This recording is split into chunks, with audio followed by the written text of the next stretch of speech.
Praise the Lord. என் பேர் ஜெனிட்டா. நாங்கள் பள்ளிக்கரணையிலேருந்து வரோம். கொஞ்சம் இயர்ஸாகவே அங்கிளோட ப்ரேயர் மீட்டிங்க்கு வருவேன். 2 சாட்சி. ஃபஸ்ட்டு வந்து நான் ஸ்கூலில் வந்து அவ்வளோவெல்லாம் ரொம்பலாம் நல்லா படிக்க மாட்டேன், ஆவரேஜ் ஸ்டூடெண்ட் தான். ஆனால் யூஜியில் வந்து எனக்கு பிடிச்ச கோர்ஸ் எடுக்கிறதுக்கு எல்லோரும் எனக்கு சப்போர்ட்டே பண்ணல. ஆனால் ஏசப்பா கிட்ட சொன்னேன், உம்முடைய சித்தம் ஏசப்பா அப்படின்ட்டு. அதே மாதிரி ஒரு வாட்டியும் நான் ப்ரே பண்ணும் போது எனக்கு நிறைய விஷயம் நடந்திருக்கு. சின்ன சின்ன விஷயம் எப்படி நம்ம ப்ரேயர் பிலீவ் பண்ணால் நடக்கும் அப்படின்னு அங்கிள் சொல்லுவாங்களோ அதே மாதிரி சின்ன சின்ன விஷயம் நிறையா நடந்திருக்கு. யூஜி படித்து வெளில வரும்போது ஒரு நல்ல ஸ்டூடெண்ட்டாக எல்லா டீச்சர்ஸும் என்னை அப்ரிஷியேட் பண்ணுற மாதிரி நான் வெளில வந்தேன், எங்கள் அப்பா அம்மாவுக்கு நல்ல பேர் எடுத்து கொடுத்து. அதே மாதிரி பிஜியில் வந்து ஒரு நல்ல காலேஜ் கிடைக்கணும் அப்படின்னு ப்ரே பண்ணேன். என்னோடய ட்ரீம் காலேஜ் வந்து கிரைஸ்ட் யூனிவர்சிட்டி பெங்களூரில் இருந்தது, அதுவும் மெயின் யூனிவர்சிட்டி கேம்பஸ் அப்படின்னு சொல்லி ப்ரே பண்ணேன். கிடைக்காது கண்டிப்பாக, ஏன்னா நம்மளாம் தகுதியே இல்லை அப்படின்னு நினச்சேன். அங்கிள்கிட்ட இங்கே மே மந்த் வந்து ப்ரே பண்ணும்போது உன்னை ஷைனிங் ஸ்டாராக கர்த்தர் பிரகாசிக்க பண்ணுவார் அப்படின்னு சொன்னாங்க. இன்டர்வியூ அன்னைக்கு என்னால் ஒரு வார்த்தை கூட பேச முடியல. ப்ரேயர் கால் பண்ணிவிட்டு நான் வந்து இன்டர்வியூ அப்படின்னு சொல்லக்கூட என்னால் முடியல, அவ்வளோ பயந்தேன் நான். அப்போ இன்டர்வியூ என்னம்மா ஆச்சு அப்படின்னு சொல்லும் போது இன்டர்வியூ அப்படின்னு சொல்லும் போது அவங்களே ப்ரே பண்ணாங்க. இந்த மாதிரி உன்னை நம்பாத, உன் கர்த்தரை நம்பு, உன்னோட இன்டர்வியூ யார் எடுக்கிறாங்களோ அவங்களோட கண்களில் வந்து தயவு இருக்கும் அப்படின்னு சொன்னாங்க. ஆனால் அதுபோல் ஏசப்பா எனக்கு வந்து நல்ல காலேஜில் என்டர் ஆகிறதுக்கு கிருபை செஞ்சார். அதே மாதிரி இப்போது காலேஜில் என்டர் ஆகிட்டு எல்லோரும் சொன்னாங்க பெங்களூர் எப்படி போய் படிப்பேன் அப்படிலாம் சொல்லிட்டு இருந்தாங்க. ப்ரே பண்ணும்போது அங்கிள் மூலியமாக காலையில் நான் மே மந்த்லேருந்து 5 minutes டெய்லி காலையில் அந்த வீடியோஸ் வரும், அது பார்க்கும்போது உனக்கு என்ன பிடிச்சிருக்கோ அது பண்ணு, மித்ததெல்லாம் கர்த்தர்கிட்ட கொடு, அவரை பார்த்து பாருன்னு சொன்னாங்க. இன்றைக்கு வரைக்கும் என்னை வந்து அங்கே வந்து நிறையா ஃபீவர்ஸ், நிறைய பேர் ஹெல்த்தியாக இல்லாமல் இருக்காங்க. இன்றைக்கு வரைக்கும் என்னை வந்து கர்த்தர் வந்து ஹெல்த்தியாக நல்லா அங்கே வச்சுருக்காங்க. கர்த்தருடைய ஹல்லேலூயா. கர்த்தருக்கு ஸ்தோத்திரம். நான் ஏற்கனவே இங்கே சாட்சி சொல்லியிருக்கேன். எனக்கு செய்வின பிரச்சனையால் என்னுடைய முதல் குழந்தை இறந்து 4 வருஷம் ஆகுது.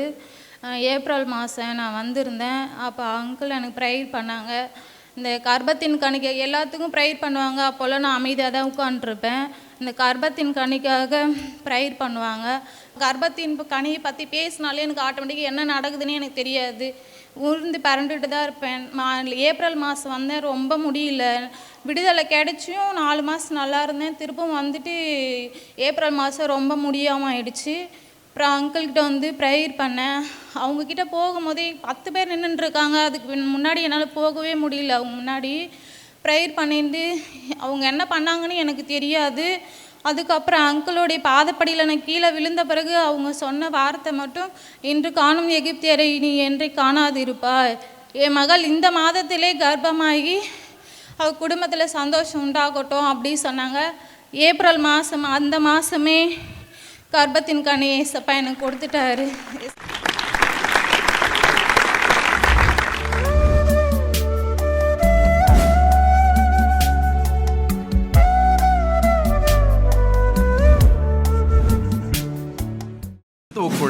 மிகவும் பிரியமான எனதருமை சகோதர சகோதரிகளே, நம்மை சிருஷ்டித்தவரும் நம்மை உண்டாக்கினவரும் நம்மை ஒருபோதும் மறந்து போகாதவருமாகிய இயேசு கிறிஸ்துவின் இணையற்ற நாமத்தினாலே உங்கள் எல்லாரையும் வாழ்த்தி ஆசீர்வதிக்கிறேன். அல்லேலூயா.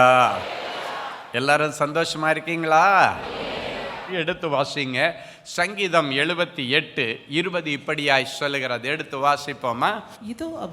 இதோ அவர் கன்மலையை அடித்ததினால் தண்ணீர் புறப்பட்டு நதிகளாய் புரண்டு வந்தது. அவர் அப்பத்தையும் கொடுக்க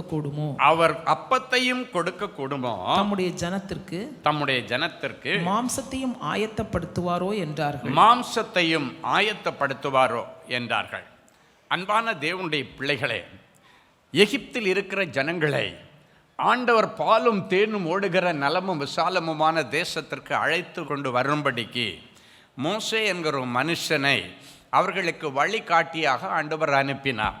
அவன் அநேக அற்புத அடையாளங்களை செய்து ரொம்ப சிரமப்பட்டு அந்த எகிப்தில் இருக்கிற ஜனங்களை அந்த எகிப்தின் ராஜாவிடத்திலிருந்து, பார்வோனிடத்திலிருந்து பிரித்து அழைத்து கொண்டு ஆண்டவர் கட்டளையிட்ட, ஆண்டவர் வாக்குத்தத்தம் பண்ணின ப்ராமிஸ் லேண்ட் அப்படின்னு சொல்லுவாங்க, வாக்குத்தத்தம் பண்ணப்பட்ட தேசத்திற்கு அழைத்து கொண்டு வருகிறார்.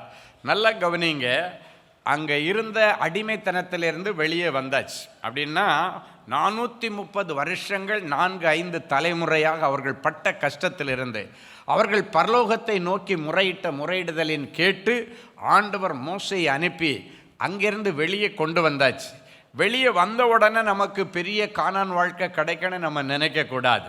எப்போவுமே உடனே கிடைச்சிறன்னு நம்ம நினைக்கக்கூடாது. சில நேரங்களில் சில காலதாமதங்கள் இருக்கும். அதுக்கு நம்ம ட்ராவல் பண்ணணும், அதெல்லாம் மேற்கொண்டு வரணும். அப்படித்தான் இஸ்ரவேல் ஜனங்கள் வனாந்தரம் வழியாக வந்து 40 வருஷங்கள் கழித்து தான் அந்த ப்ராமிஸ் லேண்டுக்குள்ளால அவங்க போனாங்க. ஆனால் வர்ற வழியில் ஆண்டவர் வனாந்தரம் வழியாகத்தான் அவர்களை அனுப்பினார். இன்னைக்கு உன்னுடைய வாழ்க்கை ஒரு வனாந்தர வாழ்க்கையாக இருக்கிறது. எந்த பக்கம் திரும்பினாலும் ஒரு நீரூற்றை பார்க்க முடியலை, ஒரு செழிப்பை பார்க்க முடியலை, ஒரு பசுமையை பார்க்க முடியலை. வனாந்தரமான ஒரு வாழ்க்கை நான் வாழ்ந்து கொண்டிருக்கிறேன் என்று சொல்லுகிற தேவ பிள்ளைகளே, அன்னைக்கு இஸ்ரவேல் ஜனங்கள் வனாந்தரம் வழியாக கடந்து வந்தார்கள். எதற்கு தெரியுமா? ஒரு நாள் வரும், நான் கானான் தேசத்திற்கு உள்ளே போய் கானான் தேசத்தின் பசுமையை அனுபவிப்பேன் என்கிற நம்பிக்கையிலே அவர்கள் கடந்து வந்தார்கள். அவர்கள் கடந்து வரும் பொழுது, நீ போய் எப்படியாவது போய் சேரன்னு ஆண்டவர் உங்களை துரத்தி விடுகிறவர் அல்ல. அவர் உங்க கூடவே நடக்கிறவர். அவர் நம்மோடு கூட நடக்கிற கன்மலை. வேதம் சொல்லுகிறது ஒரு அருமையான வசனம், 1 கொரிந்தியர் 10:4 எல்லாரும் ஒரே ஞான பானத்தை குடித்தார்கள். எப்படி எனில் அவர்களோடே சென்ற ஞான கன்மலையின் தண்ணீரை குடித்தார்கள். அந்த கன்மலை கிறிஸ்துவே. நல்லா கவனிங்க, வனாந்தரம் வழியாக ஆண்டவர் அந்த ஜனங்களை நடத்தினது உண்மை, அந்த ஜனங்களுக்காக ஒரு தலைவனை நியமித்ததும் உண்மை. ஆனால் அந்த தலைவன் இருந்தாலும் அந்த தலைவனை இயக்குகிற இந்த மக்களை நடத்துகிற நான் என் பிள்ளைகளோடு கூட வர வேண்டும் என்பதற்காக வசனம் சொல்லுகிறது அவர்களோடே சென்ற ஞான கன்மலை. அப்படின்னா நீ வனாந்தரமான வாழ்க்கையை வாழும் பொழுது ஆண்டவர் உன்னை விட்டுட்டாருன்னு மட்டும் நினைக்காத. அந்த வனாந்தரமான வாழ்க்கையிலும் அவர் உன்னோடு நடந்து வருகிறார். அந்த வனாந்தரமான வாழ்க்கையிலே அவர்களுக்கு தாகத்திற்கு தண்ணீர் தேவைப்பட்டது. வனாந்தரத்தில் தண்ணீர் இல்லை. ஆனால் அந்த நேரத்தில் மோச இடத்துல ஒரு முறை சொல்கிறாரு, இந்த பாறையை ஓங்கி அடி தண்ணி வரும். அவன் பாறையை ஓங்கி அடித்தது கிறிஸ்துவிடத்திலிருந்து வந்த தண்ணி. கிறிஸ்துவுடைய வசனத்தின்படி அவன் அடித்தான். எப்படி தண்ணி வந்துச்சான்? தண்ணீர் புறப்பட்டு நதிகளாய் புரண்டு வந்ததான்.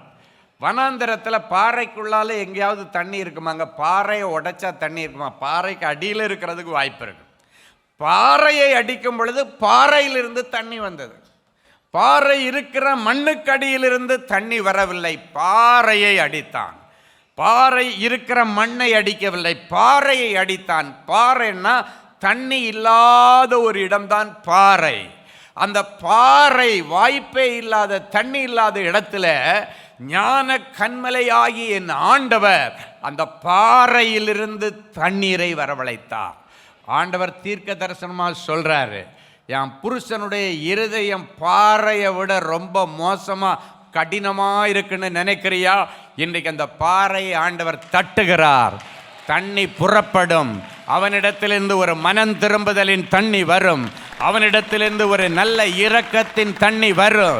ஒருவேளை உன்னுடைய மருமகள் கொடுமையானவள் என்கிறாயா? உன்னுடைய மாமியார் கொடுமையானவள், பாறையை விட மோசமான இருதயம் என்று சொல்லுகிறாயா? என் ஆண்டவர் சொல்லுகிறார், இன்றைக்கு ஆண்டவருடைய வார்த்தை அவனுடைய இருதயத்தை ஒரு தட்டு தட்டும் பொழுது அங்கிருந்து இனி நல்ல தண்ணி வரும், ஈரமான தண்ணி வரும், இதமான தண்ணி வரும். அப்படிப்பட்ட பாறை மனதுள்ளவர்களை கர்த்தர் இன்றைக்கு தொடுகிறார். அவர்கள் நிமித்தம் நீங்கள் பட்ட வேதனைகள், கஷ்டங்கள் எல்லாவற்றுக்கும் ஆண்டவர் இன்றைக்கு ஒரு முடிவை கொண்டு வருகிறார். ஹல்லேலூயா. உன் வாழ்க்கையில் யார் யார் கல் நெஞ்சக்காரர்களை நீ சந்தித்தாயோ அவர்களுடைய இருதயத்தை ஆண்டவர் இன்றைக்கு நவமான புதிய இருதயமாய் மாற்றுவார். அந்த இருதயத்தை ஆண்டவர் இப்பொழுது கல்லான இருதயத்தை நவமான புதிய இருதயமாய் மாற்றுகிறார். ஹல்லேலூயா. அன்னைக்கு வனாந்தரத்தில் கூட்டு வரும் பொழுது தண்ணி கேட்கும் பொழுது, அடிடா நானே இருக்கிற உனக்கு கண்மல் அடி, உனக்கு தண்ணி வரும். தண்ணி புறப்பட்டு வந்தது, தண்ணி கிடைச்சது. ஆகாரத்திற்காக டெய்லி காலையிலேருந்து ஆட்டோமேட்டிக்காக தேவதூதர்கள் உண்ணுகிற உணவு இறங்கிக்கிட்டே இருக்கு. அவங்க எடுத்து எடுத்து எவ்வளவு வேணுமோ சாப்பிட்டுக்கலாம், எவ்வளவு வேணாலும் சாப்பிட்டுக்கலாம். அவ்வளவு தாராளமான உணவுகள், ஒரு நாளும் பஞ்சமே இல்லை. அதுவும் சாதாரண உணவல்ல, தேவதூதர்கள் உண்ணுகிற உணவு. ஹல்லேலூயா! என் ஆண்டவர் அவர்களுக்கு ஆகாரத்தை பூரணமாய் அனுப்பினார். ஆகாரம் பூரணமாக கிடைக்குது அப்படின்றதே ஒரு பெரிய ஆசீர்வாதம். ஆமேன். திடீர்னு நம்ம மக்களுக்கு நான்வெஜ் சாப்பிட ஆசையாக இருக்கும், இறைச்சி சாப்பிடணும். மோசேட்ட போய் சொன்னாங்க, என்ன ஒரே அடியாக ஆண்டவர் வானத்திலேருந்து ஒரே வெஜிடேரியனாக போட்டுட்ருக்காரு, கொஞ்சம் சேஞ்ச் பண்ணுங்கள், மெனுவை சேஞ்ச் பண்ணுங்கள். நம்ம பாஷையில் சொன்னால் என்ன, மெனுவை சேஞ்ச் பண்ணுங்க அப்படின்னோடனே மோசே ஆண்டவர்கிட்ட சொல்லார், ஆண்டவரே உங்களுக்கு ஒரே வெஜ்ஜு சாப்பிட்டு போர் அடிச்சு போச்சு, கொஞ்சம் நான்வெஜ் வேணுமா? அப்போ சொன்ன உடனே ஆண்டவர் ஒரு கீழ்காற்றை வீச பண்ணுவார், ஒரு காற்று அடிக்கும். அந்த காற்று என்ன பண்ணுமா, காடைகளை கொண்டு வந்து அவங்கவுங்க வீட்டுக்குள்ளேயே போட்டுரும். அந்த பாளையத்துக்குள்ளே அவங்கவுங்க வீட்டுக்கு தாராளமாக காடை சாப்பிட்ற, தாராளமாக சாப்பிடு, ஆசை தீர சாப்பிடு. சொல்லுங்க, ஆசை தீர சாப்பிடு. ஆமேன். தாராளமாக சாப்பிட்றதுக்கு அவர்களுக்கு மாமிசத்தை கொடுத்தார், இறைச்சி கொடுத்தார். ஆகாரத்திற்கு ஒரு பஞ்சமே இல்லை, அழகாக நடந்துட்டு வந்தார். சரி, துணிமணிக்கு அவங்க என்ன பண்ணியிருப்பாங்கன்னு யோசிக்கிறீங்களா? அவங்க கிளம்பும் பொழுது என்ன ட்ரெஸ்ஸு போட்டிருந்தாங்களோ அந்த ட்ரெஸ்ஸு ஒரு நாளும் பழுதடையலை, கிளியலை, அப்படியே இருக்குது. இந்த குழந்தை வளர வளர அந்த ட்ரெஸ்ஸும் பெருசாகிட்டே இருந்ததான். ஹல்லேலூயா! எவ்வளவு பெரிய அற்புதம்! காரணம், கன்மலையாம் கிறிஸ்து அவர்களோடு நடந்தார். ஹல்லேலூயா! அப்போ அந்த ட்ரெஸ் விரிஞ்சு கொடுத்துக்கிட்டே இருந்துதான். அந்த ட்ரெஸ்ஸில் அழுக்கப்படலையா? மனாந்தரத்தில் பார்த்தீங்கன்னா வேர்வை எவ்வளோ பயங்கரமாக, பயங்கர வெயில். அந்த வெயிலில் அந்த ட்ரெஸ்ஸு போட்டிருந்த ட்ரெஸ்ஸு எவ்வளவு நாத்தம் அடிச்சிருக்கணும், எவ்வளவு வேர்வை அதுக்குள்ளே வந்திருக்கும். ஆனால் ஆண்டவர் பாருங்க, இந்த வேர்வையை அனுப்பலை, ட்ரெஸ்ஸை கிளிய விடலை. ட்ரெஸ்ஸு நம்ம ஊரில் எல்லாம் அந்த காலத்தில் எல்லாம் எங்களுக்கெல்லாம் ட்ரெஸ் எடுத்து கொடுத்தாச்சுன்னா, இப்போது 40 சைஸ் அப்படின்னு வச்சிங்களேன். இப்போ உள்ள பசங்க 40 சைஸு அவனுக்கு உடம்பு இருக்குதுன்னா 38 சைஸ் தான் எடுப்பான். கேட்டாச்சுன்னா அது ஃபிட்டாக இருக்கணும்னுவான். எப்படி இருக்கணும்னுவான்? ஃபிட்டாக இருக்கணும். அந்த காலத்தில் 40 சைஸுன்னா பேரண்ட்ஸுக்கு கூப்பிட்டு போயிட்டு 50 சைஸை எடுத்து கொடுப்பான். ஏன்னா போட போட அப்போ தான் உனக்கு அது ரொம்ப வருஷம் போட முடியும். இல்லைன்னா டெய்லர்கிட்ட போய் நின்னீங்கன்னு வைங்களேன், ஃபிட்டாக எல்லாம் தைக்க சொல்ல மாட்டாங்க. நம்ம ஃபிட்டாக காலேஜ் போனோம்ப்பா, ஸ்கூல் போனோம்ப்பா, கொஞ்சம் ஃபிட்டாக தையன்னாச்சுன்னா நீ சொல்கிறதெல்லாம் கேட்க முடியாது. உங்கள் அம்மா சொல்கிறது தான். உங்கள் அம்மா தானே காசு கொடுக்கணும், உங்கள் அக்கா தானே காசு விடுவா, அவங்கள்ட்ட கேட்டுக்கணும். நீ லூஸாக தைச்சிடு, பிள்ளை வளர்கிற பிள்ளை இல்லை. ஆனால் பார்த்தா ஒரு கைக்குள்ளால 4 கை நுழையலாம். ஆமே, அப்படி தான் ட்ரெஸ் எல்லாம். ஏன்னாச்சுன்னா அந்த காலத்தில் அவ்வளவு பண கஷ்டம். அந்த நாட்களில் பாருங்க, என் ஆண்டவர் அந்த ட்ரெஸ்ஸை அப்படியே விரிவடைய வச்சிருந்தாரு. ஒருத்தருடைய ட்ரெஸ்ஸு கூட பழுதாகலை. சரி, 40 வருஷம் வனாந்தரத்தில் நடந்தாங்க.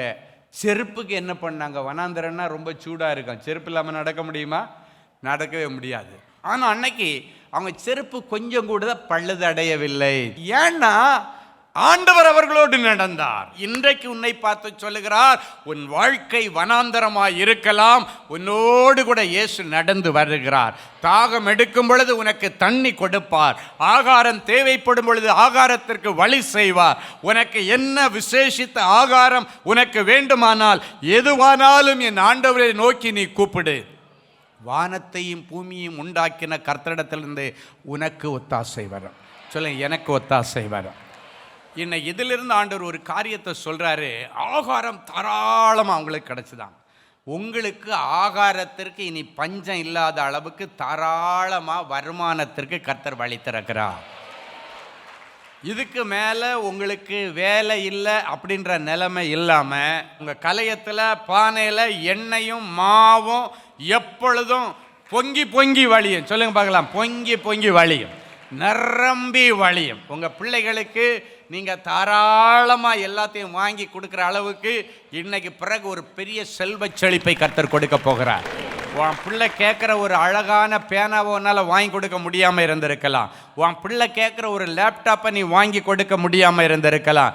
இன்னைக்கு பிறகு தாராளமாக செய்வதற்கு கன்மலையாம் கிறிஸ்து உனக்காக சிலுவையிலே அடிக்கப்பட்ட என் இயேசு, உனக்காக யாவற்றையும் சுமந்து தீர்த்த இயேசு உன்னுடைய கடன்களை எல்லாம் அடைச்சி இனி 4 காசு சேமித்து மிச்சம் பிடிச்சி தாராளமாக வாழ்வதற்கு உங்களை அக்கறையிலே கானானிலே கொண்டு போய் விடுகிறார். நமக்காக அடிக்கப்பட்ட கன்மலை உங்களுடைய கெட்டுப்போனவர்களுக்கு ரட்சிப்பின் அனுபவத்தை கொடுத்து ஒரு புதிய வாழ்க்கையை கொடுக்கிறது. 2வது நம்பிக்கையின் கன்மலை. அப்படின்னாச்சுன்னா நம்முடைய வாழ்க்கையில் ஆண்டவர் மேலே நம்முடைய நம்பிக்கையை இன்றைக்கி ஸ்ட்ராங்காக எப்படி நங்கூரம் இருக்குமோ அதே போல் நம்ம ஆண்டவரை பிடிச்சிட்டு நம்பிக்கையின் கன்மலை இடத்திலிருந்து நமக்கு தேவையானதை நம்ம பெற்றுக்கொள்ளுவோம். சங்கீதம் 94:22 இப்படியாய் சொல்லுகிறது, எடுத்து வாசிங்க. கர்த்தரோ எனக்கு அடைக்கலமும், கர்த்தரோ எனக்கு அடைக்கலமும், என் தேவன் நான் நம்பி இருக்கிற கன்மலையுமாய் இருக்கிறார். நான் நம்பி இருக்கிற கன்மலையுமாய் இருக்கிறார். என் தேவன் நான் நம்பி இருக்கிற கன்மலையுமாய் இருக்கிறார். நம்பிக்கையின் கன்மலை. இன்னைக்கு நிறைய பிள்ளைகள் வாழ்க்கையில் வெக்ஸாகி போன நிலைமையில் இருக்கிறீங்க. இன்னைக்கு உங்களுடைய நம்பிக்கை யார் மீது இருக்கிறது, எதன் மீது இருக்கிறது? உங்கள் நம்பிக்கை ஆண்டவர் மேலே இருந்தீங்கன்னா வேதம் சொல்லுகிறது, கர்த்தரை நம்புகிறவனோ செழிப்பான். நீ ஆண்டவரை நம்பி இருந்தீன்னா நீ தரித்திரத்துக்கு நேராக போக முடியாது. என் ஆண்டவர் வார்த்தையை அப்படியே எழுதி வைத்திருக்கிறார். ஆண்டவருடைய வார்த்தைகள் ஒன்றும் பொய்க்காது. உன் வாழ்க்கையில் செழிப்பு வேணுமா? ஆவிக்குரிய வாழ்க்கையில் ஒரு செழிப்பு, வருமானத்தில் ஒரு செழிப்பு, தொழிலில் ஒரு செழிப்பு, ஊழியத்தில் ஒரு செழிப்பு, குடும்பத்தில் ஒரு செழிப்பை பார்க்கணுன்னா அவரை மட்டும் உறுதியாக பிடிச்சிருங்க. அவரை உறுதியாய் பற்றி பிடித்திருக்கிற மனதை உடையவர். அவரே நம்பி இருந்தால் பூரண சமாதானத்தோடு காத்துக்கொள்வார், பூரண செல்வங்களோடு காத்துக்கொள்வார், பூரண ஆயுசோடு காத்துக்கொள்வார். எனவே இன்னைக்கு உங்களுடைய நம்பிக்கை யார் மீதும் இருக்கக்கூடாது. வேதம் சொல்லுகிறது, பரலோகம் கட்டளையிடாமல் உன் பிள்ளையால் கூட உனக்கு உதவி செய்ய முடியாது. அப்போ நம்ம அந்த பரலோகத்தின் தேவன் நம்முடைய நம்பிக்கையின் கன்மலையை என்னை உறுதியாக பிடிச்சிட்டு என்ன வந்தாலும் நான் உங்களை நம்புவேன் ஆண்டவர். யார் கைவிட்டாலும் நான் உங்களை பின் செல்லுவேன். என் மாமிசமே அழிக நாறினாலும் நான் உங்களை ஒரு நாளும் நம்பாமல் இருக்க மாட்டேன். உங்களை நான் நம்புவேன் ஆண்டவரே. எனக்கு நம்பிக்கையே நீர் தான். எனக்கு நம்பிக்கையும் நீங்கள் தான், நங்கூரமும் நீங்கள் தான். சொல்லுங்கள், எனக்கு நம்பிக்கையும் நீங்கள் தான், நங்கூரமும் நீங்கள் தான். ஹல்லேலூயா. அவரை நம்பின பிள்ளைகள் ஒருபோதும் கெட்டு போவதில்லை. சங்கீதம் 37:5 நாம் வாசிக்கிறோம், உன் வழியை, உன் பிரச்சனையை, உன் காரியத்தை கர்த்தரிடத்தில் ஒப்புவித்து அவர் மேல் மாத்திரம் நம்பிக்கையாயிரு, அவரே காரியங்களை வாய்க்க செய்கிறவர். ஆமேன். இன்னைக்கு ஒருவேளை நேற்றைக்கு வரைக்கும் உனக்கு வாழ்க்கையில் வாய்க்காத காரியங்கள் இனி உனக்கு வாய்க்கும். ஆமேன். வாழ்க்கையில் ஒரு செழிப்பு வரும். நடக்காதது நடக்கும். எதுவுமே எனக்கு வாய்க்கலை, எதுவுமே எனக்கு அமையலை என்று ஒருவேளை கண்ணீரோடு வந்திருந்தீன்னா ஆண்டவர் உன்னுடையதை உனக்காக வாய்க்க பண்ணுகிற நாள். ஹல்லேலூயா. இஸ்ரவேலின் ஜெயபலமானவர் சொன்னதை சொன்னபடி செய்கிற ஆண்டவர் இன்னைக்கு உனக்கு கண்டிப்பாக செய்வார். ஹல்லேலூயா. இதில் ஒரு வசனம் சங்கீதம் 28:7 சொல்லுகிறது, என் இருதயம் அவரை நம்பி இருந்தது, எனவே நான் சகாயம் பெற்றேன். என் இருதயம் ஆண்டவரை நம்பி இருந்தபடினாலே நான் ஆண்டவரிடத்தில் சகாயம் பெற்றேன். இன்னைக்கு ஆண்டவரிடத்தில் சகாயம் தேடி, உதவி தேடி நிறைய பேர் வந்திருக்கிறீங்க. எப்படியாவது இந்த வியாதியிலிருந்து எனக்கு விடுதலை வேணும், இல்லைன்னாச்சுன்னா இந்த அவமானத்திலிருந்து எனக்கு விடுதலை வேணும். இன்னைக்கு ஆண்டவர் உதவி செய்கிற தேவனாய் வந்திருக்கிறார். ஒருவேளை உன்னுடைய வாழ்க்கையில் இருந்த திருமண தடைகள் இன்னைக்கு உடையும். ஆண்டவர் சொல்றாரு, உன் வாழ்க்கையில் இருக்கிற திருமண தடைகள், உன் வாழ்க்கையில் இருக்க கற்பத்தின் தடைகளை கர்த்தர் உடைப்பார். இன்றைக்கு உனக்காக ஒரு மங்கள வார்த்தையை கர்த்தர் கொடுக்கிறார். மகிமையான நல் விசேஷம் உன்னை குறித்து பேசப்படும். உன்னுடைய அடைக்கப்பட்ட கற்பத்தை திறந்து உன்னை சந்தோஷமான பிள்ளைத்தாட்சியாக்கி மகிழ்ச்சியாய் குடியிருக்க பண்ணுவார். நீ குடியிருக்க ஆயத்தம் பண்ணின தேசத்திலே உன்னை ஆண்டவர் கொண்டு போய் சேர்ப்பார். இனி நீ கடன் வாங்க மாட்டாய், அநேக ஜாதிகளுக்கு கடன் கொடுப்பாய். காரணம், உன் இருதயம் ஆண்டவரை நம்பி இருக்கிறது. எனவே ஆண்டவரிடத்திலிருந்து உனக்கு சகாயம் கிடைத்தது. ஹல்லேலூயா. இது உங்களுடைய டர்ன் நாள். உங்கள் வீட்டில் எஸ்தர்கள் பிறப்பார்கள், மொர்தெகாய்கள் பிறப்பார்கள், யோசேப்புகள் பிறப்பார்கள், ஈசாக்குகள் பிறப்பார்கள். அது ஆண்டவருக்கு லேசான காரியம். ஆமென். அவர் மேல உன் நம்பிக்கை இருக்கணும். சொல்றான், என் இருதயம் அவரை நம்பி இருந்தது, எனவே நான் சகாயம் பெற்றேன். இன்னைக்கு உனக்கு என்ன சகாயம் வேணும்? இன்னைக்கு உனக்கு என்ன உதவி வேணும்?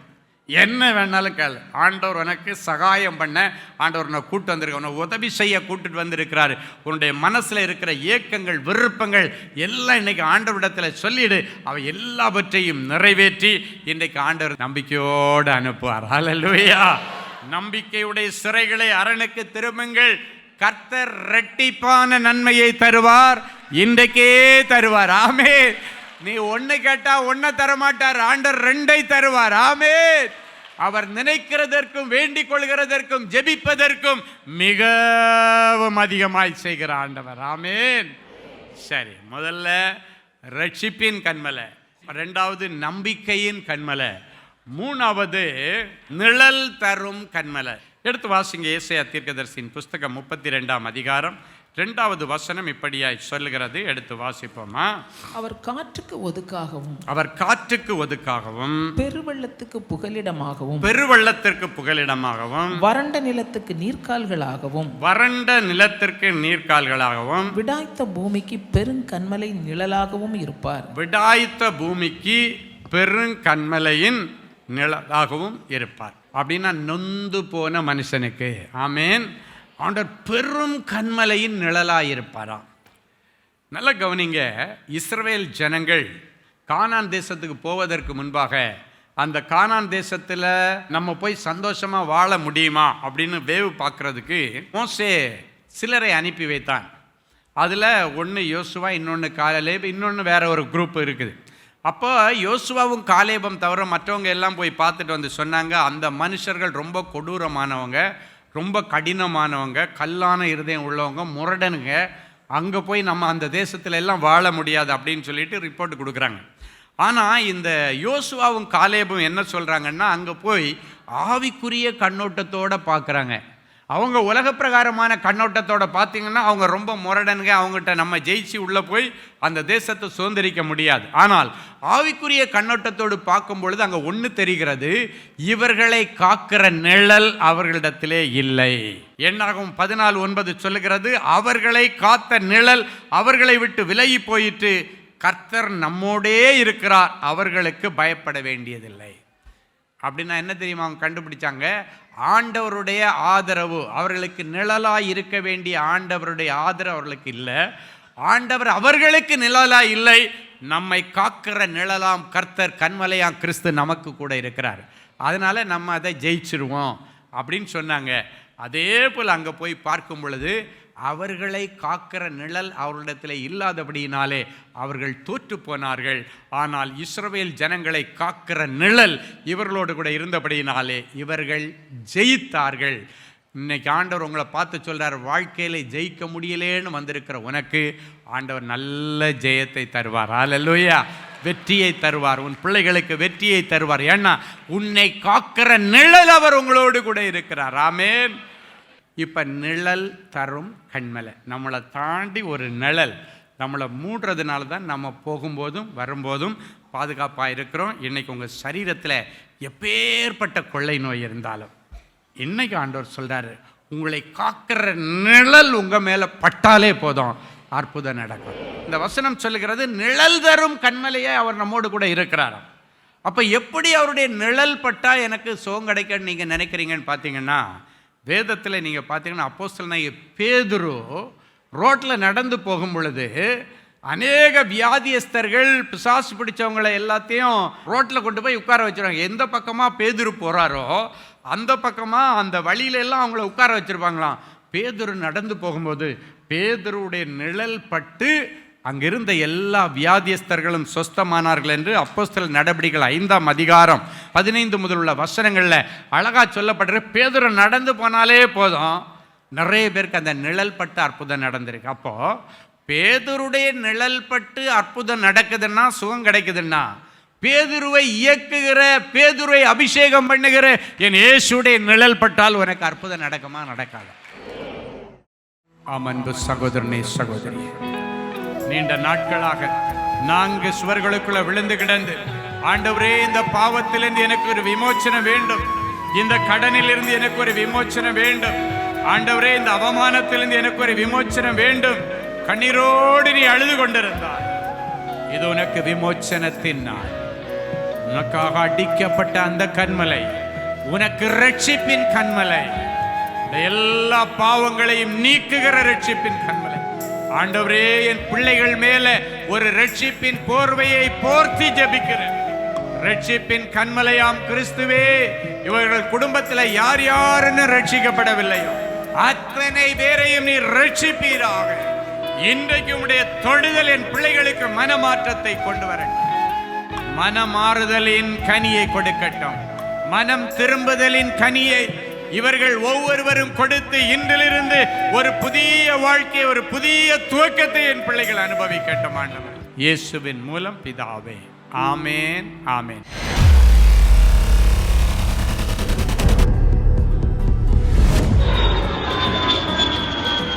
தேவனின் அன்பு ஊழியங்கள் நடத்தும் இஸ்ரேல் தேச புனித பயணம்.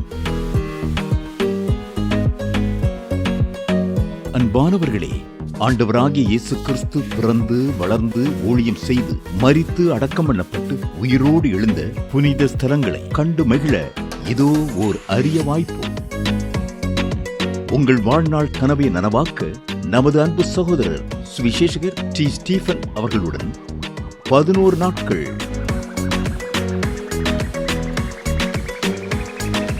எகிப்து,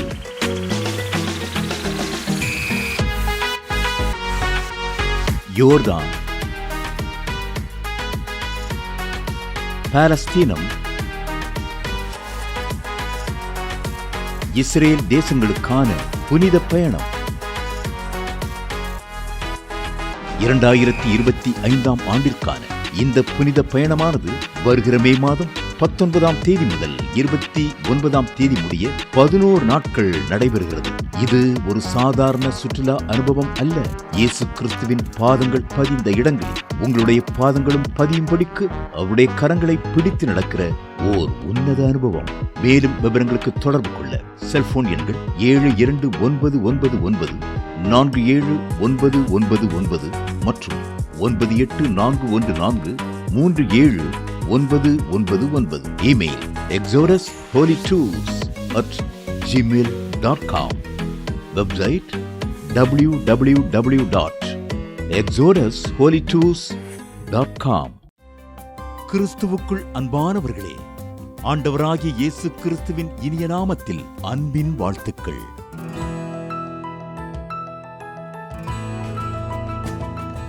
எங்களுடைய மார்வெல் திருமண தகவல் மையத்தை ஆன்லைன் சேவை மூலம் உங்களுக்கு அறிமுகப்படுத்துவதில் நாங்கள் மிகுந்த மகிழ்ச்சி அடைகிறோம். எங்களது மார்வெல் திருமண மையம் கிறிஸ்தவ குடும்பத்தில் திருமணத்திற்கு ஆயத்தமாயிருப்பவர்கள் தங்களுக்கு ஏற்ற வாழ்க்கை துணையை தேர்ந்தெடுக்க சிறந்த திருமண சேவை மையமாக இருக்கிறது. மேலும் மார்வெல் திருமண தகவல் மையத்தில் நீங்கள் பதிவு செய்வதற்கு எங்களது இணையதள முகவரி www.marvelmatrimony.com மற்றும் அலைபேசி எண் 7824855999 என்ற எண்ணிற்கு தொடர்பு கொள்ளலாம். சென்னை, நாகர்கோவில் மற்றும் மும்பை நகரில் உள்ளவர்கள் பதிவு செய்ய விரும்பினால் கீழ்க்கண்ட விலாசங்களில் உள்ள எங்களது அலுவலகங்களோடு தொடர்பு கொள்ளலாம். Email info@marvelmatrimony.com. ஆண்டவர்தாமே உங்களை அளவில்லாமல் ஆசீர்வதிப்பாராக. அன்பு தேவனுடைய பிள்ளைகளே, இந்நிகழ்ச்சியின் மூலம் நீங்கள் பெற்றுக்கொண்ட ஆசீர்வாதங்களை உங்கள் ஜெப விண்ணப்பங்களையும் அனுப்ப வேண்டிய முகவரி தேவனின் அன்பு ஊழியங்கள், எண் 340B பார் 1A 3B1 Vinayak avenue, OMR road, Okkiyam, Thoraipakkam, Chennai 600097. இது இந்தியன் ஆயில் பெட்ரோல் பங்க் எதிரில் அமைந்துள்ளது மற்றும் காக்னிசன்ட் டெக்னாலஜி சொல்யூஷன்ஸ் அருகிலும் அமைந்துள்ளது. மின்னஞ்சல் prayer@godsloveministries.co.in. எங்களது இணையதளம் www.godsloveministries.co.in. மேலும் 24 மணி நேர ஜெப உதவிக்கு 04454479999 மற்றும் 99411501 999 என்ற எண்களுக்கு தொடர்பு கொள்ளுங்கள். கர்த்தர் தாமே உங்களை ஆசீர்வதிப்பாராக.